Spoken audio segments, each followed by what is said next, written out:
Kumusta mga kanaisi? Welcome back sa ating YouTube channel, Filipino IC. So ngayong araw, another update naman tayo patungkol naman ito sa WPS nating mahal, ano? So ang video ito ay mula na naman kay Malbs Castle.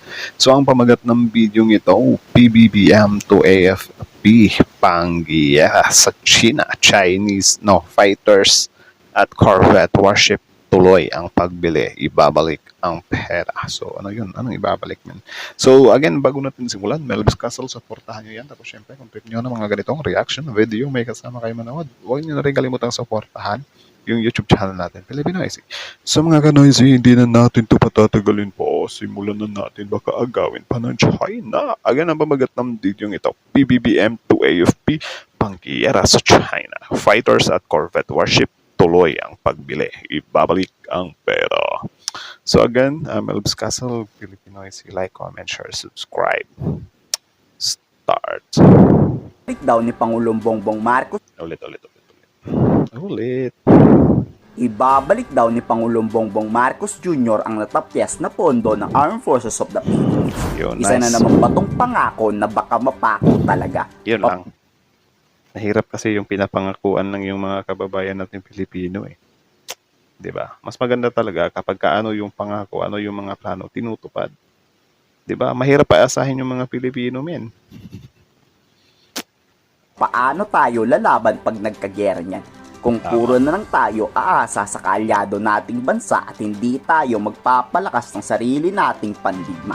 Tama. Masasakop talaga tayo ng China niyan at tatawagin tayong Philippines Province of China. Hala. Dito nangakong muli si Pangulong Bongbong Sinong may gawa nun? I think yun yung sa panahon ni sarili nating pandigma. PRD. Masasakop talaga tayo ng China niyan at tatawagin tayong Philippines Province of China. Grabe, ano? Welcome to the Philippines Province of China. My God. Si ano yung ano dito eh. Gumawa ng term na to eh, si past administration. Dito nangakong muli si Pangulong Bongbong Marcos. Buod daw ang suportang ibibigay nito sa modernisasyon ng The AI. geopolitical developments Nice. and tensions continue to test our sovereignty and our resolve.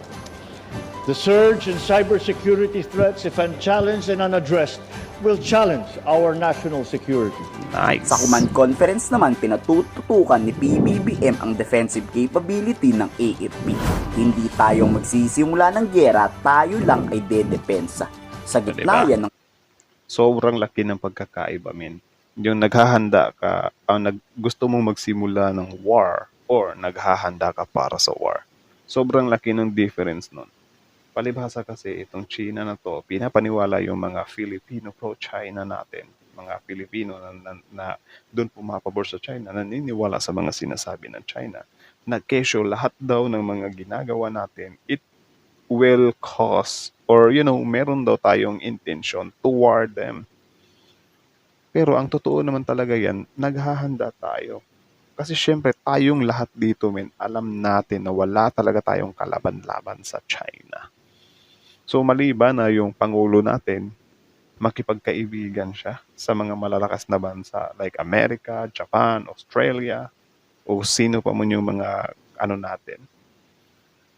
'Di ba? Ewan ko din sa mga pro-China to, mas naniniwala pa sa mga pagbabanta ng China eh. pagbabanta ng Chinese Navy, nagigerahin daw tayo pag pinagpatuloy ng PCG at BIFAR ang paggiit sa karapatan ng ating bansa sa West Philippines Sea. Ay, Po natin dun sa campaign plan natin is Tatag Kapuluan, which encompasses all the operations that we need to do to protect our people and secure the state, secure the land. Kasama na yung WPS. Kasama na yung WPS doon, kasama na yung internal security operations pa rin. Yun. Sinabi rin ni General Romeo Bronner na ibabalik daw talaga ang perang natapyas sa AFP. Si Pangulong Abay, dapat lang para sa kaligtasan ng lahat ng Pilipino yan. So dapat isa din talaga yan sa pukusan. Hindi yung mga viral ngayon yung yung mga purpose, mga whatsoever, mga tupad na yan. Diba? Marcos na daw ang bahala dyan kaya hindi pinirma ng General Appropriations of 2025 dahil ibabalik daw talaga ang pambili ng multi-role fighter jet at Philippine Navy warship corvette. Anong take nyo dyan sa mga ganyang... Well, sa amin sa Armed Forces of the Philippines, because we want to continue to be professional, hindi na po kami nakikialam dun sa mga, for example, yung mga sulat, no? Yung tungkol dun sa budget natin. Because anyway, the President said that he is going to go over the budget. Okay. Sobrang lucky din natin, men. 'Di ba? Kasi suportado ng Pangulo eh. 'Di ba? Yung para sa defense natin. Kaya yung mga taga-defense din natin, malaki din yung samkain tiwala nila sa administration ngayon na yun nga, gagawa nila ito ng way para mabigyan talaga ng pondo yung para sa defense talaga. 'Di ba? Grabe, sobrang dami ng presidente yung nagdaan. Tapos ngayon, malaman-laman natin, konti lang yung warships natin, konti lang yung mga fighter planes natin. My goodness. Wala nga tayong missiles na kagaya nung ibang bansa na pangmalakasan, di ba? He promised, in fact, he was supposed to sign the budget into law today. Pero hindi niya ginawa dahil gusto niyang i-review muna at kung meron siyang kailangan ibalik na mga budget ay gagawin niya. So, Yun. we have Nice yun. Baka yung iba naman kasi, yung sa mga taga-kabila, bigla nilang atakihin na kesyo ganyan. Hindi naman pala pinirmahan. Nire-review pa nga, di ba? Kasi baka may kulang. Tapos kapag ano na talaga, na pinirmahan, tapos wala ring binago, doon na tayo some kind. Bakit ganun? full trust naman dun sa sistema natin. No? Sa sistema natin. So it should not be a source of discontent sa Oo, armed forces, mga batang moral, hindi dapat, no? Hindi naman kailangan maging source of discontent or even concern ito. Meaning, of course, we are concerned about the budget, no? But we trust the system. Alright. That is what is important. Sir, sa Ang nakakainis lang dito, mananakawan na tayo ng West Philippine Sea. Wala pang bagay ang mga senador at mga kongresista. Ayun lang. Yun lang talaga. Ewan ko wag naman. Baka, wag naman sana, no? Kung kailan mag-i-eleksyon na tatapyasan nyo yung pero wala akong sinasabi Baka kasi may mga sa iba lang. Baka may mga makakati yung mga kamay dyan, So, wag naman sana para sa defense. Kasi useless lang din naman yung pagkapanalo nyo kung yung bansa natin sobrang hina lang din. 'Di ba? Yasan pa rin ang pondong pambili ng mga warship at fighter jet. Kayo, anong reaksyon nyo dito? Ikomento sa baba ang inyong salog. Ay, nako guys. So, yun lang naman mga kanoysi. So, kayo ano masasabi nyo dito? Comment down below. Tapos yun, pag-usapan natin yan sa comment section. So, again, hanggang dito na lang muna. So, Mel's Castle, supportahan nyo yan. Original video link in the description box below. Tapos, syempre, bago nyo iwan yung YouTube channel natin, huwag nyo na rin kalimutang supportahan yung YouTube channel natin, Filipino. So, like, comment, or subscribe. So, kita nyo naman yun, men. Malinaw pa sa klaro yun. Yung ano naman natin, yung mga worship or mga pangdigma natin, tinapyasan, anak ng teteng.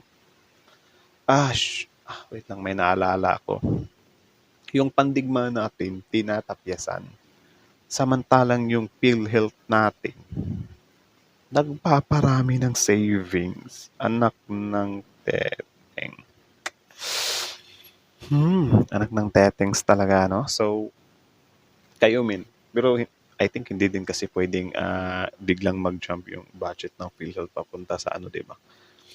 Pero yun nga, parang minsan na maisip natin ba or minsan nakakaaning lang din isipin na yung mga budget ng Pilipinas ay parang, ewan ko, hindi natin lubos mawari kung ano talaga yung, some kind flow nila or naplano ba talaga nila na maayos yan. Kasi halimbawa, itong PhilHealth, itong defense natin, yan yung isa sa pinaka-problema din talaga di ba?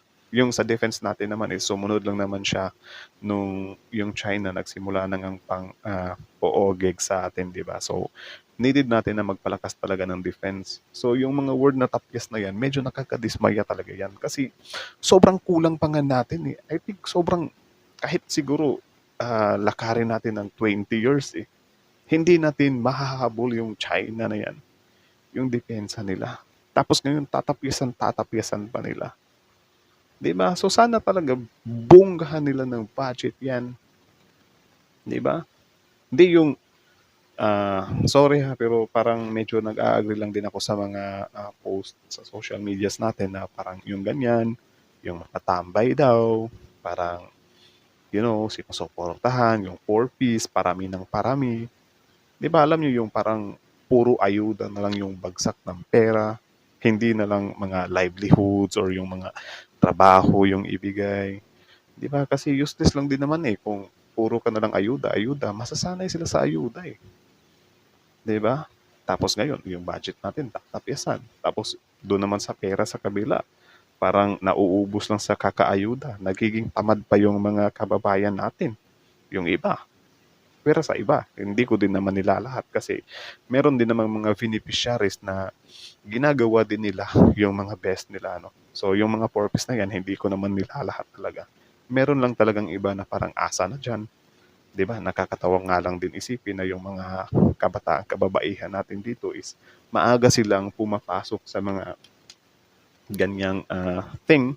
Tapos, parang wala silang fear na baka mabuntit sila kasi syempre may gobyernong susuporta eh. 'Di ba? Mag-anak man sila na mag-anak, may gobyernong susuporta. 'Di ba? May mga ganyan talaga men. Hindi natin mawawala yan kasi nakikita din naman natin yan ano. Pero yun nga, yung sa PhilHealth din natin, 'di ba? Imbis na yung PhilHealth natin itulong talaga sa mga nangangailangan, sa mga mahihirap, ayun, sobrang saya pa nila na sobrang laki ng savings nila or naipon nila na pera. Para saan pa kung maipon mo yung pera yung mga kababayan natin, tsugi, 'di ba? Biruin mo isang tawag diyan, isang taga contributor. Sobrang konti lang yung magagamit niya sa pera, 'di ba?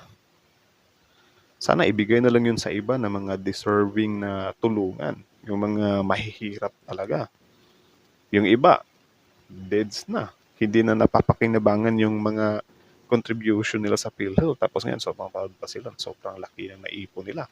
Yung proposed party pa nila, 138 million, anak ng teteng yan. 'Di ba? So yun lang naman men, nakakainis lang din marinig natin yung word na tinatapyasan yung budget ng defense natin. My goodness. Nakakadismaya, nakakadismaya. So sana maayos nila yan men and sana itong administration na to is, may makita man lang tayo bago matapos tong administration nila na medyo nadadagdagan din naman yung mga pandigma natin. Kasi needed talaga natin yan eh. So again, hanggang dito na lang muna. So kayo na masasabi nyo dito, comment down below. Tapos yun, pag-usapan natin yan sa comment section. So again, Melv's Castle, Filipino IC. Like, comment, share, subscribe. Filipino IC.